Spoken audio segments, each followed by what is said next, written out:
யாரிடமும் கெஞ்சியதில்லை, அழுததில்லை, மண்டியிட்டு மன்னிப்பு கேட்டதில்லை.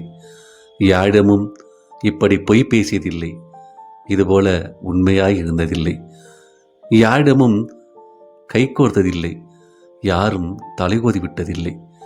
கட்டித் தழுவி முத்தம் பரிமாறி கழுத்தின் வேர்வை துளியின் வாசனையை யாரிடமும் உணர்ந்ததில்லை. உனையின்றி நிர்வாணமாக கிடந்ததில்லை. அக்கணத்தில் சொர்க்கமும் நரகமும் ஒன்றாய் அறிந்ததில்லை. எல்லாம் உன்னிடம் அறிந்ததால் என்னவோ நான் இப்பொழுது நானாக மாறிவிட்டேன். உன் அருகாமை இல்லாத நேரங்கள் புழுக்கமாய் சுவாசமில்லாத மூச்சு திணறாய் மாறுவதால் விரைவில் வந்து என்னை குளிர்வித்து விடு. உன்னை போல யாராவது உள்ளார்களா என யாரிடமும் நிற்க வைக்காது வா. உன்னில் சொர்க்கமும் நரகமும் ஒன்றாய் அறிந்து கொள்கின்றேன் தினம் தினமும்.